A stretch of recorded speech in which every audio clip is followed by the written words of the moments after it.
Bueno, muy buenas tardes a todos y gracias a los que se lograron conectar a esta ponencia. Vamos a continuar con el segundo bloque de ponencias del tercer simposio de primates de Costa Rica.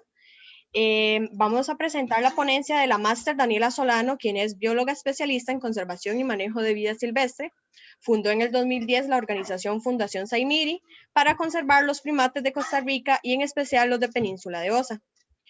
Agradecerle de antemano a Daniela por estar presente y también por la disponibilidad y su ponencia, la cual se va a titular Distribución de las tropas de mono ardilla, Saimiri o Ersteri, a través de las tierras no protegidas de la propiedad privada en bosques húmedos de tierras bajas de Península de Osa, Costa Rica. Te cedo compartir pantalla y la palabra. Adelante, Daniela. Para los que están conectados, recordar mantener los micrófonos apagados y la cámara para que fluya de una manera mejor la conexión y la ponencia. Muchas gracias. Bueno, buenas tardes a todos los que están presentes y muy agradecida de la audiencia. Todas las personas que están, voy a compartirles mi pantalla.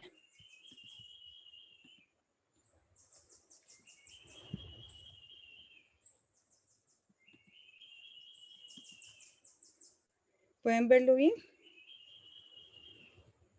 Sí, se ve perfecto. Ok, sí, bueno, entonces hoy vamos a estar hablando sobre la distribución del mono tití en la península de Osa, fuera del Parque Nacional Corcovado. Bueno, como estábamos comentando, sería de la subespecie Saimiri o Erstedi.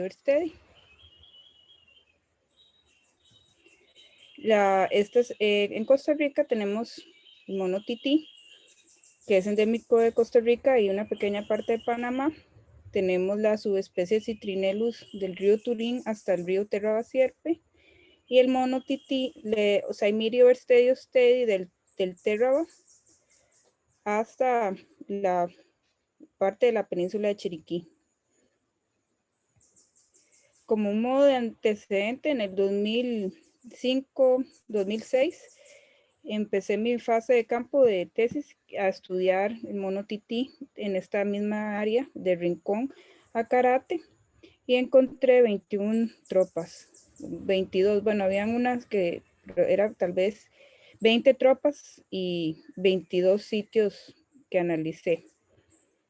Entonces, luego de esta experiencia, como comentaba Inés, luego de la experiencia de haber estado acá en la península de Osa estudiando el mono tití, todo lo que, las amenazas que tenía, como el estado de conservación, en el 2010 decidí fundar Fundación Saimiri bajo el lema Gente, Naturaleza y Vida Silvestre. Para mí siempre, sobre todo en la conservación del mono tití, la gente es muy importante porque él se encuentra principalmente en áreas fuera de áreas protegidas. Entonces, bueno, esta investigación que les cuento que hice en el 2006, que terminé en el 2006, después de ese tiempo nadie más volvió a estudiar qué pasaba con estas tropas. Entonces me di a la tarea ahora les cuento cuándo, de establecer un mapa de distribución actualizado de la presencia de los monos titís en las tierras bajas fuera de áreas protegidas de la península de Osa, específicamente entre el río Rincón y el río Carate, y también aprovechar a conocer la percepción de los pobladores acerca de los monos titís y los demás primates en la zona de estudio. Entonces, bueno, la península de Osa se encuentra acá en el sur del país, tiene el Parque Nacional Corcovado, donde también hay poblaciones de mono tití, principalmente en Sirena. Tiene el corredor biológico de Osa, que está principalmente formado por la Reserva Forestal Golfo Dulce, que tampoco es un continuo perfecto, ¿verdad? El Parque Piedras Blancas, y acá tenemos el área que les comento que fue el objeto de estudio, esta zona que está fuera de áreas protegidas.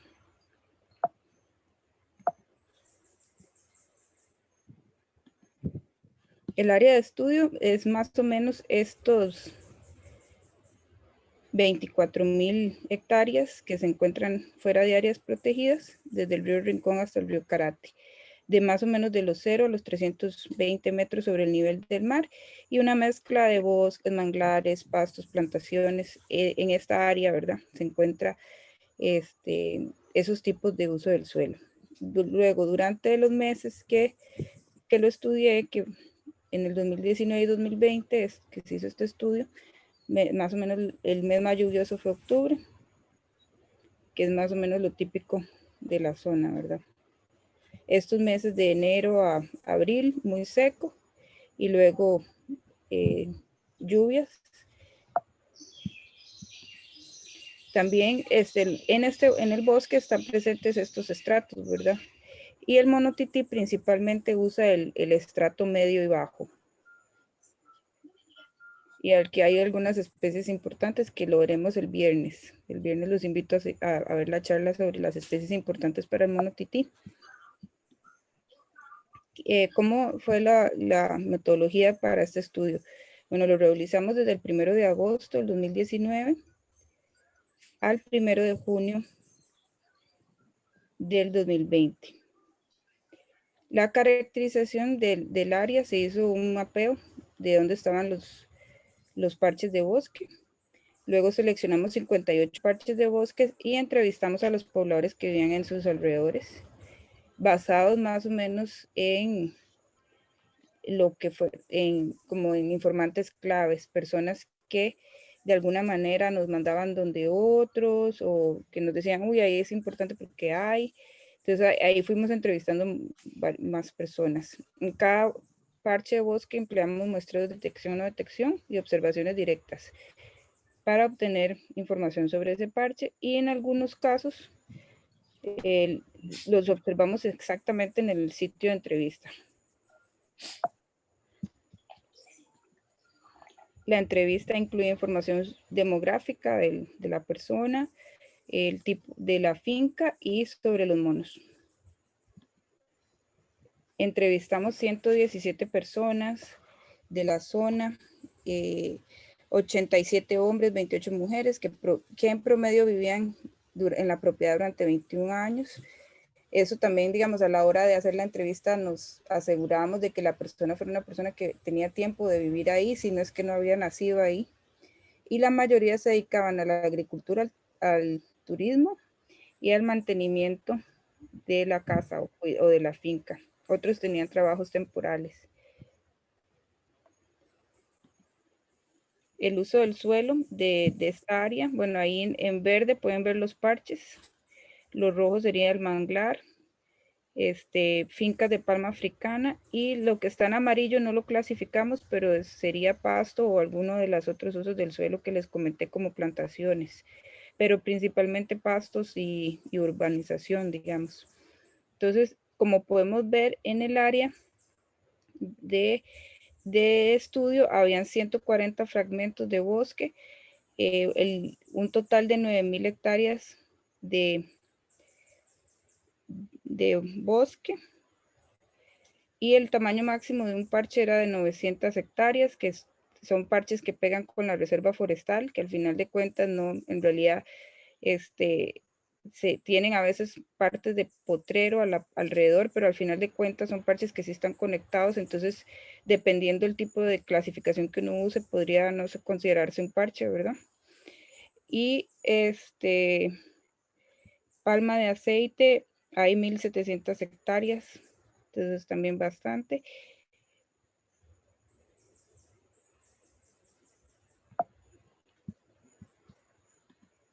Bueno, aquí hay algunos tipos de uso del suelo, como esta es una cerca viva que usan los primates en algunos de los sitios.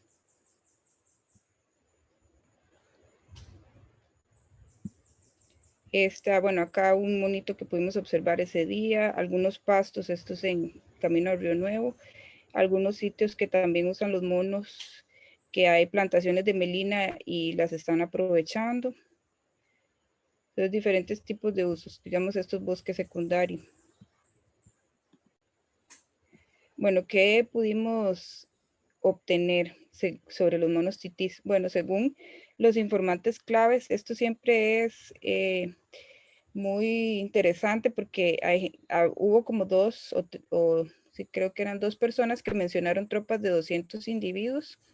Creo que lo más que hemos contado en el área se ha aumentado bastante. Bueno, como podemos ver, hay un promedio de 42 individuos por tropa, según lo que contamos nosotros y lo que nos dijeron los informantes clave, pero muchas personas mencionaban hasta 200 individuos.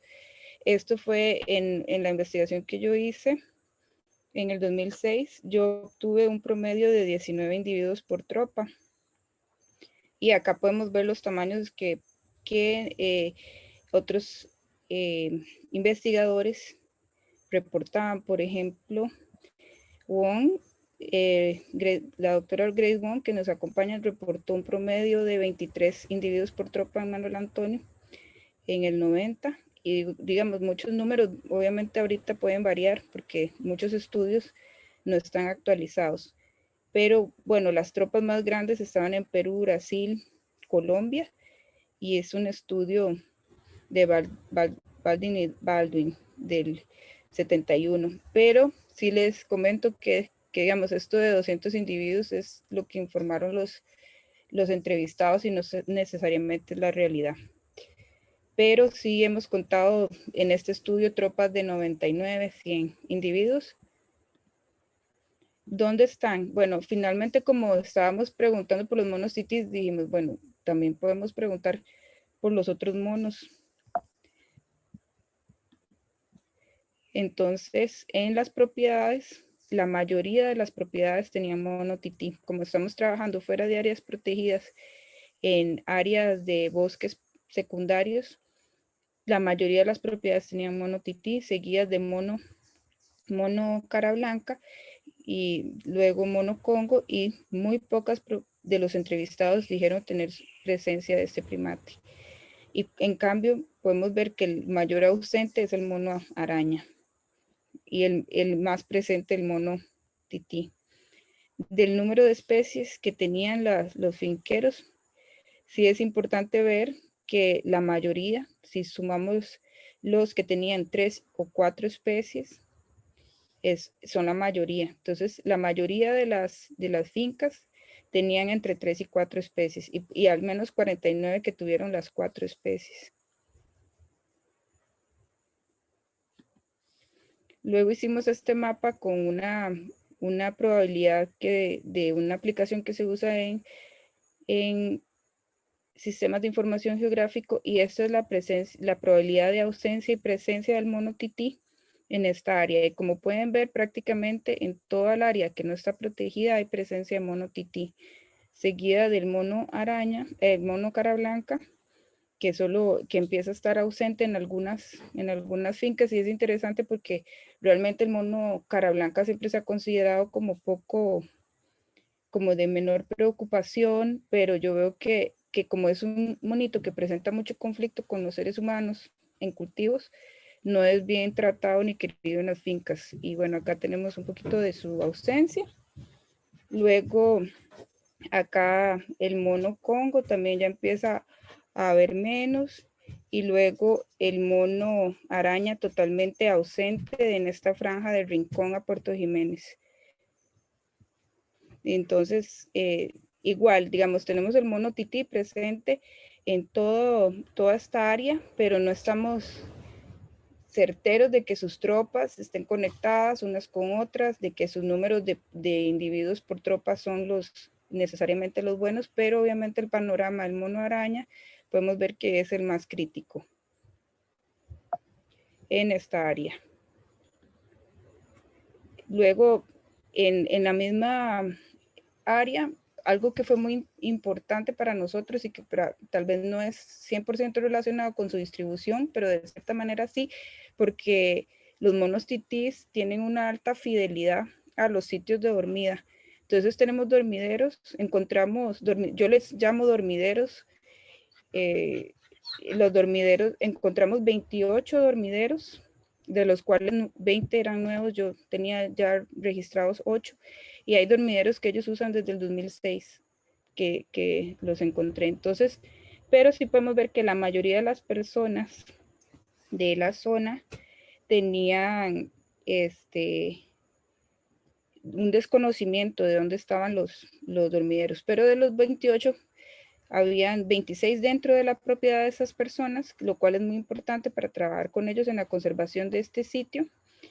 y 2 dormían tanto fuera como en un lindero o fuera de la propiedad a veces. También, a pesar de que ellos tienen esta alta fidelidad, sí hay momentos en que dejan de usar el dormidero por diversas razones, y esto sí es algo que invito a cualquiera a estudiar porque creo que se ha estudiado poco y tengo mucho interés de estudiar esta parte. Entonces, bienvenidos los que quieran estudiar con nosotros esto del dormidero.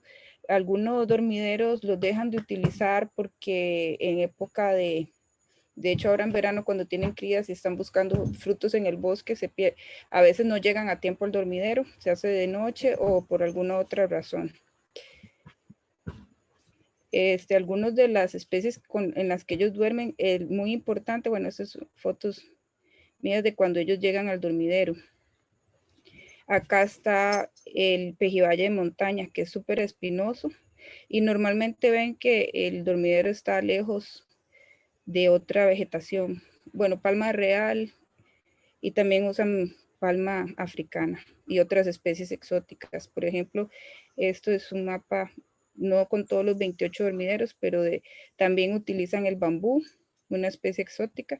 Y bueno, ahí está como es algunos de los sitios donde tienen dormideros en toda la península, que sería interesante estudiar más a fondo la ecología del uso de esto. Bueno, luego, debido a la pandemia, íbamos a realizar una evaluación de la vegetación de cada uno de los sitios. No lo hicimos y tuvimos la oportunidad de crear este libro que se llama Mono Tití, su historia natural en la península de Osa, para compartirlo con todas las personas que entrevistamos. Y eso también fue como una experiencia muy bonita de devolverle a las personas del campo y que no sintieran que fueron nada más un objeto de investigación en las preguntas. Entonces, ahí compartimos con ellos esa y pudimos hacer ilustraciones. Estas son las amenazas que vivimos actualmente, ¿verdad? Muchas veces me encuentro manejando en OSA y me siento que soy yo, que ahí al volante y van los monitos cruzando, tenemos electrocutaciones, no es algo muy común en monos titís, pero sí se da. Y bueno, educación ambiental, que siempre es importante, y una hembra en lactancia, que son parte de este proyecto que fue financiado por Global Wildlife Conservation. Entonces, algunas de las conclusiones encontramos un aumento en el número de individuos por tropa, se registraron nuevos parches de bosque con la presencia de monos tití. De esos 22 puntos que yo les enseñé, ahora tenemos 58. El mono araña, Ateles geoffroyi, se encuentra en una condición crítica en la península de Osa.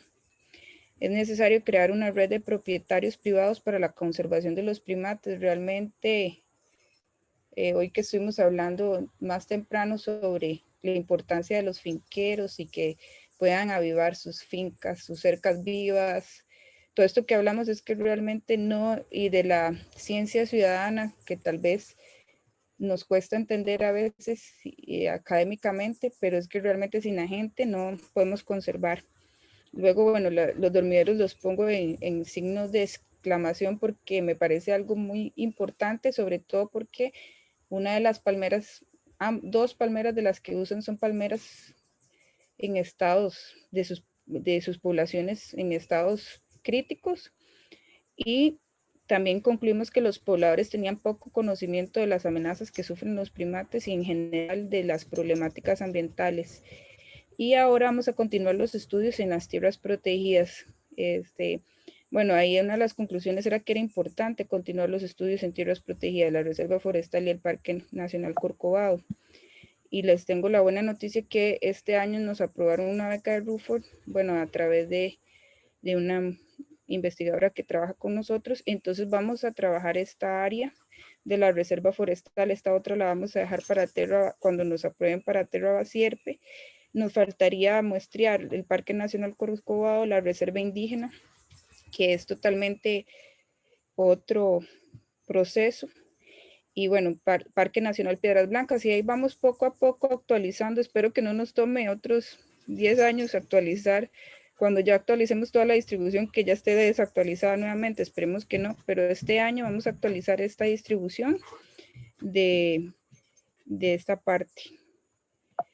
Y bueno, me queda más que agradecer a los personeros de Global Wildlife Conservation que nos dieron los fondos, a Manuel Sánchez por las fotos, a Arlette, Vanessa, Walter, Juan Carlos y Oscar que me acompañaron a algunas giras, a mi familia, a la fundación y su junta directiva, los organizadores del simposio, y siempre agradezco a la doctora Grace Wong y a don Ronald Sánchez, porque fueron como mis mentores o las personas que me motivaron a estudiar primatología, también al doctor Gustavo Gutiérrez, Liz Brenes y Inesa Sofeifa, todos los voluntarios, pero especialmente a los pobladores de la península de Osa, que están conservando estas especies. Ahí haría ya la charla que iba a presentar y no sé si tienen preguntas.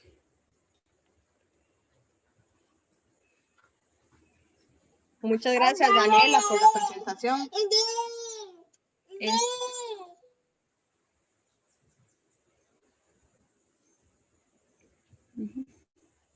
Sí, no sé si dejo de compartir la pantalla. Si gustas, sí, si no, también puedes dejarlo ahí.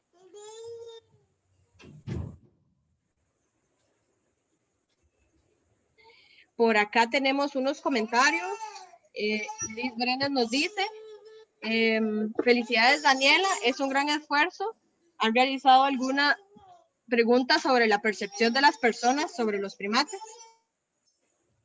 Sí, bueno, no les presenté todo, en realidad lo que, digamos, la percepción que hicimos, ¿verdad? Digamos, las preguntas que hicimos fue más que nada en cuanto, no preguntamos si conocían su importancia, pero preguntamos como si tenían alguna amenaza y la gente realmente no pensaba, solo mencionaban amenazas naturales, por ejemplo, que los posibles depredadores, o si uno les decía, ya al final conversando, ¿verdad? Obviamente en el momento de la entrevista uno no los dirige a ninguna respuesta, pero ellos, digamos, ya después les preguntaba, ya cuando había terminado la entrevista yo y el cambio climático y la fructificación de las plantas, porque muchos finqueros sí mencionan que sienten que algunos árboles han dejado de fructificar, que antes los árboles, por ejemplo, los jojoches o los bacos tenían semillas por debajo y que llegaban los tepuescuintles. Nos han contado muchas anécdotas, pero digamos, en el momento que usted les preguntaba una amenaza, no pensaban en electrocutación, no pensaban en carreteras, en fragmentación de hábitat. Obviamente, aunque no lo dijeran en esos términos técnicos, no pensaban estamos acabando con su hábitat, no, siempre decían no tienen ninguna amenaza. O si pensaban, bueno, los tolomucos, o sea, mencionaba el águila, el gavilán blanco, que muchas veces la gente confunde el hecho que el gavilán blanco anda con los monos titis consumiendo los insectos que escapan de ellos, y por lo menos yo personalmente nunca los he visto atacando a los monos, como si vi como los tucanes volaban como amenazantes cuando las hembras están con crías. Tampoco los vi nunca tener éxito, pero digamos, mencionaban eso, entonces no mencionaban ni tampoco la importancia, solo que el mono tití, bueno, algunos entrevistados, no, sí mencionaban como el hecho de que se sentían felices de tener monos titís. Los monos titís son los monos que tal vez ven con menos,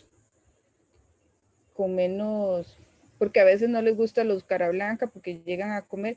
Y sí, bueno, ahora que recuerdo, algunos sí los mencionaban como algo bonito, y en la época que estuve entrevistando, ese año hubo muy buena cosecha de mamones chinos, entonces la verdad que ahora que recuerdo mucha gente los mencionaba a los monos titís como plagas. Entonces, que hay, bueno, como plaga, pero una manera también no tan negativa, o sea, sí que ay, no nos dejaron ningunos mamones, algunas personas sí les molestaba, a otros lo contaban de una manera graciosa, pero sí, o sea, no, sí hay una falta de conocimiento, y también algunos otros nos mencionaron de personas que no necesariamente los monos titís, pero que en la playa los niños tiraban con las flechas, piedras a los monos congos. Entonces sí, para nuestra organización fue muy importante conocer todo esta problemática, ¿verdad? Y la falta de conciencia, o no sé cómo poder llamarlo, ese desapego que tienen de la importancia de los primates como jardineros del bosque, y de la problemática que ellos viven.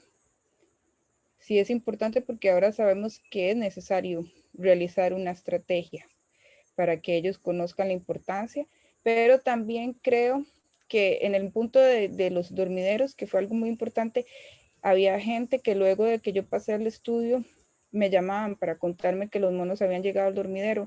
Entonces creo que nunca han sentido la importancia de tener primates en sus fincas, y en el momento que uno llega y les pregunta sobre ellos, siempre me ha pasado desde el 2006, o sea, en el momento que ellos te abren las puertas de sus casas, aquí en la península de Osa, en el momento que te abren las puertas de sus fincas para que uno conozca su biodiversidad, ellos y uno quedamos conectados todos con la naturaleza, ellos, yo y los monos. No sé, es algo bonito porque en realidad sí siente uno que tal vez la apatía que hay con la conservación es porque nunca ha habido un beneficio, aunque sea de que alguien me visitó porque tengo primates en mi finca. Entonces, eso es lo que, no sé si le respondí a la profesora Liz, pero realmente Sí, el estudio no estaba tan enfocado en la percepción, pero finalmente, o sea, eso fue lo poquito que pude como aprovechar con esta investigación de la distribución de los monos titís. muchas gracias, Daniel. Inés, ¿puedo? Sí, adelante, Liz. Sí, es que de las investigaciones que hasta el momento hemos hablado, no, digamos, falta incluir esa parte holística, ¿verdad? Ese análisis, y esto no lo hago como una crítica negativa, sino todo lo contrario, positiva, porque son vacíos de investigación. Entonces nos hace falta ese análisis, que usted de alguna manera empieza a tocarlo, pero que sería bueno para incluir en unos próximos proyectos. O sea, ¿qué significa para la población desde el punto de vista cultural? Usted como que me está diciendo que no hay tal significado, pero podría estudiarse en relación con las 4 especies. Y no le estoy echando toda la responsabilidad a usted, son simplemente ideas que salen a la luz de las investigaciones que ustedes presentan. Entonces, desde el punto de vista holístico, más bien, perdón, cultural, ¿qué significan los monos en la cultura de los pobladores de las diferentes regiones?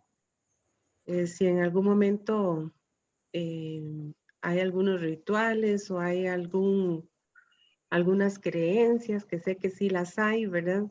Etcétera. Eso nos falta recolectar un poquito de información en relación con esto. Igual desde un punto de vista más económico, porque estamos dentro de la maestría en desarrollo sostenible, entonces hay que tomar en consideración todos los ejes. Entonces nos hace falta cuáles son los beneficios de los primates a nivel nacional desde el punto de vista económico, desde que los utilizamos como emblemas en diferentes tipos de digamos, objetos, paños, tazas, etcétera, etcétera. Y desde el punto de vista también de cuántos turistas vienen buscando solo primates, ¿verdad? Porque yo he presenciado, por ejemplo, en alguna ocasión, la esposa de un señor que vino a Costa Rica solo para llevarle fotos al esposo de los primates, ¿verdad? Porque él estaba muriendo y el último deseo era ese. Ya que él no había podido venir, entonces la esposa vino a llevarle sus fotografías. Entonces son aspectos, digamos, antropocéntricos, pero que aunque no, a veces no nos llama mucho la atención, pero es parte de una realidad en la que vivimos y que me parece importante si queremos luego montar una estrategia de conservación. Pero muchas gracias, Daniela, porque sí, se tocan algunos aspectos de los que he mencionado en su estudio. Muy amable y felicidades por su exposición y por su trabajo. Gracias, Liz, por la intervención. Tenemos a Sofía Bernal. Adelante, Sofía. Hola, buenas noches. Felicidades, Daniela, por ese trabajo realmente excelente. Tengo dos consultas. Una va ligada a lo que acaba de hablar Liz Brenes, ¿verdad? Sobre esas percepciones y el significado de los primates en esta región, ¿verdad? Y también me parecería interesante ahondar un poquillo en otras amenazas como lo es el cautiverio, ¿verdad? No sé si por ejemplo, dentro de los lugares donde estuviste trabajando, para las personas era importante o común, ¿verdad? Tener a estos animales en cautiverio, ya sea porque son bonitos o a mi familia siempre ha tenido, ¿verdad? Entonces no sé si eso también puede ser una de las amenazas que ustedes observaron y podría entrar también dentro de lo que Liz conversó. Y la otra es ya pensando en posibles estudios a futuros, ya contemplaron la parte de salud. Te lo pregunto porque soy médico veterinario y trabajo con vida silvestre, entonces me interesa esa parte también. Y gracias. Sí, gracias.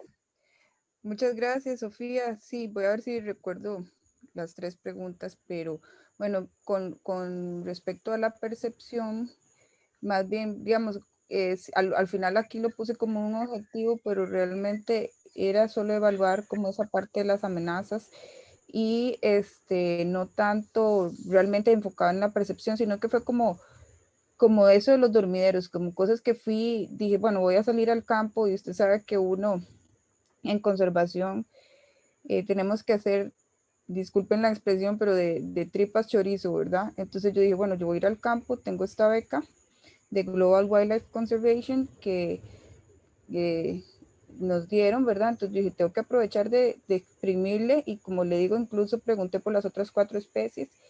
Entonces no vimos tanto esa percepción, pero sí creo que, digamos, dependiendo de la población con la que uno trabaje, existe, por ejemplo, la problemática de los oreros. Los oreros, algunos me han comentado que han cazado monos para comer cuando están oreando, porque no, o sea, están oreando, no van a bajar a la pulpería para a comprar proteína. Tengo entendido, y eso es algo que estoy aplicando unas becas para valorar esto, que la cultura de los nubes también comen mono araña, entonces también es algo interesante. Y hay creencias, como dice la profesora Liz, o sea, aquí sí he escuchado en mis 15 años, digamos, no, tardaría un montón de rato explicándoles el montón de mitos que he escuchado, pero el más reciente que le escuché de un nove fue que me dijo que sí, que la grasa del mono araña era buena contra el COVID. Entonces, digamos, si eso fuera algo que se expandiera, también es otra amenaza que podrían sufrir. En cuanto a la amenaza del cautiverio, realmente en la península de Osa no es un factor importante. Solo en el 2006, una vez había un mono tití que lo habían atrapado en una plantación de palma. Entonces, esas amenazas las pueden leer en mi tesis de maestría, ahí está comentado ese caso. Y en el librito de Historia Natural, todas las demás amenazas también están comentadas. Y esta parte bueno, como dices que eres veterinaria, igual sí, llegan a los centros de rescate animales que principalmente de atropellos y electrocutaciones que quedan los bebés y pocos casos de cautiverio. Otra vez, una vez un muchacho que tenía problemas de drogadicción en el pueblo acá de Puerto Jiménez, un día llegó al pueblo con un mono tití, pero según él lo había encontrado como que se había caído y lo agarró. Entonces, o sea, pero son como casos muy, muy aislados realmente. Eso yo he leído, una vez que leí unos trabajos de Panamá de cuestión ambiental, como que en la frontera se daban más, tal vez hay más facilidad de trasiego de mono tití. Y obviamente en otras charlas sí lo he expuesto, que en 1960 se daba mucho el tráfico de esta especie, sobre todo de Sudamérica, pero acá también comentan que salían muchos para estudios biomédicos hacia Brasil, hacia Estados Unidos, más que nada. Y sobre el tema de salud, como le comento, nuestra organización es una organización de base y esa parte, además de que mi enfoque es de estudios poco invasivos, no tenemos tal vez todavía las alianzas estratégicas para desarrollar esa parte, aunque todos los días, creo que hoy en la mañana cuando teníamos la charla del profesor Gutiérrez, alguien comentaba de los perritos que comen, que si comen heces de monos. Entonces yo aquí también a veces cuando voy caminando por el bosque, encuentro muchísimas heces o estoy viendo los monitos y yo sé que es información que se está perdiendo, pero bueno, ahorita no tenemos los recursos para eso. Y no sé si alguna otra pregunta se me escapó. Por acá tengo una en el chat de María José. Gracias. Gracias, Sofía. Por acá tengo una de María José. Dice, ¿ha considerado dar capacitaciones a escuelas o habitantes sobre la conservación de esta especie para combatir algunos problemas como atentar contra las especies u otros? Sí, bueno, si entran a las páginas, a nuestras redes, nosotros todos tenemos 3 generaciones que en Guadalupe La Palma, que dimos 3 generaciones diferentes durante un año de educación ambiental. Luego de la pandemia, o sea, la última vez que se dio fue hasta el 2018, 19. Cuando llega la pandemia, cesamos nuestras clases de educación ambiental presenciales. Y también, digamos, muchas veces nos apoyamos en voluntarios, entonces también ahora es más difícil que retomemos eso, pero bueno, ahora existe, todos nos hemos adaptado a la virtualidad, puesto que estamos acá en un simposio virtual y sí hemos tenido, de hecho en este momento estoy con el live, que hay una persona de Drake que se nos unió y antes hubo 2 personas unidas también, y entonces siempre estamos transmitiendo información, pero si ya un grupo ambiental o trabajar con la gente, si ocupamos nuevamente aplicar a fondos para poder realizarlo, pero también estamos abiertos a que nos visiten voluntarios del territorio nacional, que cumplan con ciertos requisitos y que quieran también apoyarnos en eso.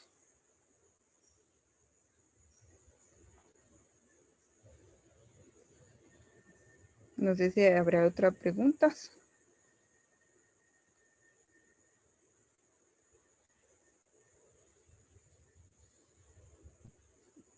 ¿Se desconectó? Daniela, a mí me interesaría por lo menos hablar un poquito de esa estrategia que está planteando con respecto a lo que tenemos que hacer para efecto de la conservación de los primates fuera de las áreas silvestres protegidas. Entonces, tal vez, no sé si puede ahondar un poquito más, si tienen ya algunas líneas como para poder empezar a ir formulando esa estrategia. A una estrategia de conservación. Sí, fuera de áreas protegidas, ¿verdad? O sea, ya conociendo un poquito más el estado de Yo las... creo que que bueno, de verdad, todo esto es también, es que me distraje un poco viendo la pregunta de Pablo Riva, que estaba en el chat, que ahora ya la estoy pensando. Pero sí, digamos, y de hecho que también, por lo mismo que pensé en la pregunta de Pablo, es que va a depender de cada especie. Digamos, bueno, como les comenté en esta parte de áreas fuera de áreas protegidas, que principalmente lo que tenemos es el mono tití y el mono cara blanca. Bueno, más adelante también vamos a ver las charlas de Luz Lorida de Panamá. O sea, digamos, cada especie de primate tiene una problemática un poco distinta. Digamos, el mono tití o sea, se encuentra en todas las áreas, yo creo que en todas o sea, en muchísimas fincas y la gente no lo ve tan amenazante, a pesar de que en esta parte de cuando consumen la cosecha de mamones no les atrae tanto. Entonces, digamos, cada especie tiene su estrategia, ¿verdad? Porque, por ejemplo, para el mono araña, de casi en esta orilla de Rincón a Jiménez es bastante difícil, aunque hace poco unas personas me comentaban, ay, qué increíble que aquí no hay, cuando les comentaba eso, pero es que no, o sea, el mono araña ocupa grandes extensiones, come frutos de árboles de bosque primario que toman más años para echar sus frutos, entonces también sembrar árboles para el mono araña es más difícil. Yo creo que me gustó mucho la síntesis que hizo en la mañana el señor Luis Enrique, creo que se llamaba, por ejemplo, lo que yo haría para el mono tití, fuera de áreas protegidas, es enriquecer cercas vivas, avivarlas, como dice él, o sea, como que no sean solo de un tipo de árbol, trabajar estas especies que son, además de que son pioneras, echan frutos pronto, como decir guarumos, o sea, y después lo que les decía, la motivación que sienta un finquero, el atractivo de tener estos monitos, que alguien los vuelva a ver y les diga, uy, usted es especial porque tiene un dormidero de mono tití. O sea, eso para las personas cuando lo entendieron, se dieron cuenta de la especialidad de tener un dormidero. Entonces, para mí es como también incentivar a la gente, y no es que hay que darles un incentivo económico, puede ser el hecho de que participen de una red de propietarios que tienen y que una vez al año se haga como el conteo de primates, una manera de que ellos se sientan acompañados. Yo creo que esa es la estrategia para el mono tití. Ahora, para el mono cara blanca, como sabemos que consume a veces cultivos, entonces ya sería otra cosa. Para el mono congo también, y para esos tres monos tal vez uno puede pensar en algo similar, y ya para el mono araña, pues sí sería totalmente diferente. Pero creo que si lo sintetizamos en tres acciones prioritarias, el manejo de las fincas privadas, en el sentido de eso, de ver cómo, porque la gente no, cuesta mucho, porque también yo estoy en unas campañas de reforestación y cuesta mucho que la gente deje su área productiva para sembrar árboles, ¿verdad? Entonces, cercas vivas, poder agrandarlas. Lo mismo que decía el señor hoy en la mañana, esas 4 líneas que él dio me pareció muy bien. Y después la parte de motivación e incentivación a esta red de propietarios que se sientan parte de algo.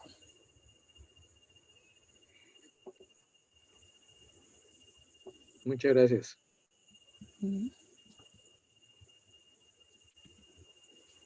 Sí, bueno, como vi la pregunta de Pablo Riva, no sé si esa es la que seguiría. Sí, también me gustaría hacerle una pregunta de parte mía. ¿Cuál considera usted que es como el mayor reto que tiene la conservación de esta especie en la zona? Del mono tití. ¿Sí? Sí, creo que el reto más grande es el hecho de que, que está presente en todas partes. Entonces, creo que es que podamos establecer el número poblacional, eso es importante, porque en realidad sabemos dónde está, pero no tenemos exactamente una estimación de la población, porque nos falta algunos vacíos. Y creo que otro reto también es el hecho de que la gente lo ven tanto que piensan que no necesita nuestra ayuda, pero ya me ha pasado varios lugares que incluso no hubiera pensado ver un mono tití cruzando una carretera, monos electrocutados. Entonces el hecho de las conexiones, yo creo que eso es el reto de todos los primates ahorita, cómo los conectamos para que haya el flujo genético y ellos puedan estar migrando a los sitios donde ellos necesitan de una manera segura.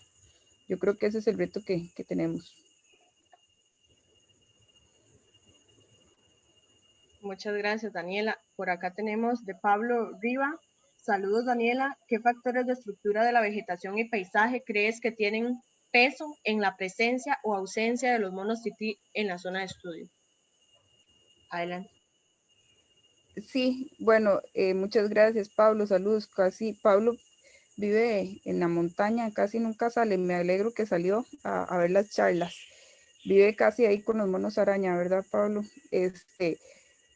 Sí, bueno, es que definitivamente los factores de estructura de la vegetación es que tienen peso sobre el mono tití. Yo los había estudiado en el 2006 y era cobertura. Cualquier cobertura que ellos tengan los ayuda. Entonces, cercas vivas, plantaciones forestales, porque al final de cuentas, y también al final de cuentas en el país, o sea, ustedes vieron que están prácticamente en toda esa área. Cuesta que uno no encuentre un mono tití en un bosque acá en esa área entre Rincón y Carate. Entonces, ellos están en los bosques secundarios y la mayoría de los bosques que tenemos en esa parte son bosques secundarios porque hay gente que los deja un tiempo, después los cortan y tal vez dejan otra parte, o hay plantaciones forestales que han sido abandonadas, que hubo un momento que la Stone había alquilado fincas y después ya nada más se fue. Entonces esas fincas quedaron botadas y se reforestaron. Entonces todo eso fue como como aprovechado por los monos titís, era su hábitat perfecto. Después el turismo, entonces que la gente conservaba. Entonces realmente en la parte de vegetación y paisaje, ahí en la tesis está una formulita de un criterio de Acaique que nos dijo que lo que hacía la presencia del mono tití era que la cobertura vegetal, o sea, que hubiera cobertura. Y otra cosa muy importante, la densidad de bordes. ¿Y qué era la densidad de bordes? Era que los monos titís aprovechan mucho los bordes, entonces pueden estar en una orillita de un bosque primario con un bosque secundario, y el bosque secundario tenga orilla con charral, con cultivo, por el hecho de ellos ser insectívoros también. Entonces, entre más diferentes tipos de cobertura, hace que haya más estratos, ¿verdad? Hay más diversidad de estratos en un bosque secundario. Entonces, en la cantidad de estratos también hay diferentes tipos de insectos. En cambio, un bosque primario todo es más estable, ¿verdad? Hay un dosel, no hay todas estas capitas de charral, de la regeneración. Entonces, esta especie es muy afín a los bordes y de eso al final de cuentas también la hace adaptable a la fragmentación de cierta manera. Entonces, esos son los dos factores, y también había salido que era la ausencia de mono araña, pero eso era prácticamente porque donde hay mono tití no hay mono araña, pero era más que nada por los requerimientos de la especie del mono araña. Entonces yo me quedaría con esas otras dos, la densidad de bordes, que era algo que lo medía ARGIS, tenía una aplicación, un software para poder ver los sistemas de información geográficas. Tenía una aplicación, como por así decirlo, una herramienta que medía los bordes en los parchecitos donde yo lo estudié. Entonces, los que tuvieran más contornos y más bordes eran los que tenían un número de tropa más grande o presencia de mono tití. Muy bien, Daniela, muchísimas gracias por toda la información que nos presenta. No sé si hay alguno otro que quisiera preguntar o intervenir o hacer algún comentario. Puede habilitar o puede escribirlo en el chat. Sí, ahí, bueno, agradecer a los que se han ido conectando tarde, igual que estamos transmitiéndolo en vivo, ya solo las últimas preguntas. Gracias a todos los que nos preguntaron y ahí me disculpan a veces si me extiendo, pero trata uno como de darles toda la información que uno pueda en este ratito. Y bueno, igual les dejo mi correo de Daniela Solano, @fundacionsaimiri.org, por si tienen más preguntas. Sí, no sé si hubiera alguna otra pregunta, y si no, les agradezco muchísimo la atención porque ya casi es tiempo de la otra charla. Sí, muchísimas gracias, Daniela, por todo el tiempo y la información y muy agradecidos con su participación. Ok, bueno, muchas gracias.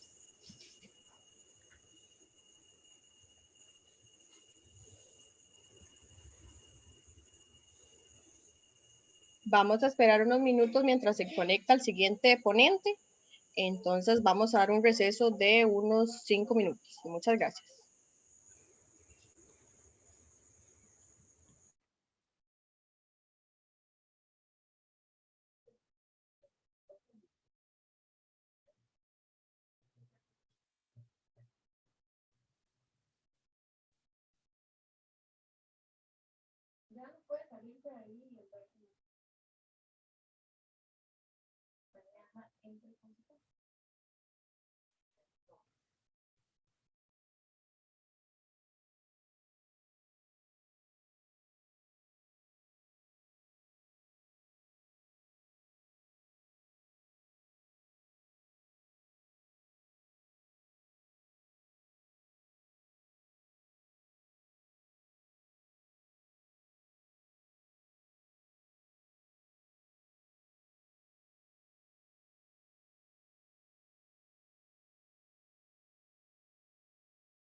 Y creo que ya está conectado el doctor don Gilbert Cavallini. No sé si me oye.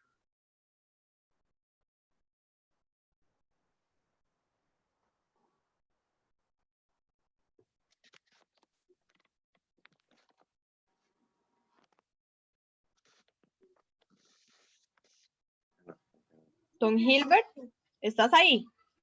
Sí, Ok, perfecto. ¿Podemos hacer prueba de sonido y pantalla? ok, guíame.